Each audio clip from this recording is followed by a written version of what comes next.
What would you say to a client who lives with pain or had a previous injury and just kind of deals with it, and they could benefit probably from physical therapy or a chiropractic adjustment, but they're just like, I'm too busy, or I've had it my whole life? Yeah, no, that's a really good question. We have to understand, is this pain something that is actually affecting you on a deeper level and that potentially you're not aware of that? There's a lot of people who walk in who say, just so you know, I have a really high pain tolerance. I believe you do because you've been dealing with this for a very long time. But it's almost, I think, this defensive mechanism, right? Where they are trying to like downplay what they're actually feeling to not admit like there is a problem here. Our body is a cup, right? And we can only fit so many things inside of the cup. And so when we're living in pain, what happens without us really realizing is that our cup starts shrinking and it gets smaller and smaller. So someone's at the gym and they hurt their back deadlifting. And so they say, okay, I'm done deadlifting, not going to do that anymore. It hurts my back. I'm done.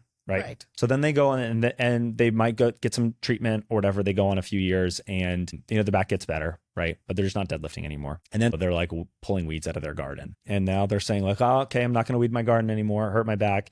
I'm just going to pay somebody to come in and do it. And you keep playing this out over and over and over again. And you look back and it's turned into essentially this like fear avoidance of the capacity of what I can do in my body is getting smaller and smaller and smaller. And you might be managing it okay. But if you really take a look at what you're able to do over time, it's gradually shrunk. And now let's play that out over the course of the next 10, 20, 30 years. Do we think that cup is going to start to magically get bigger on its own again, where you're going to start to be able to do things again? No, we'll keep moving in that direction until something changes, right? Or until your life becomes so small that you look back and you're like, how did I get here?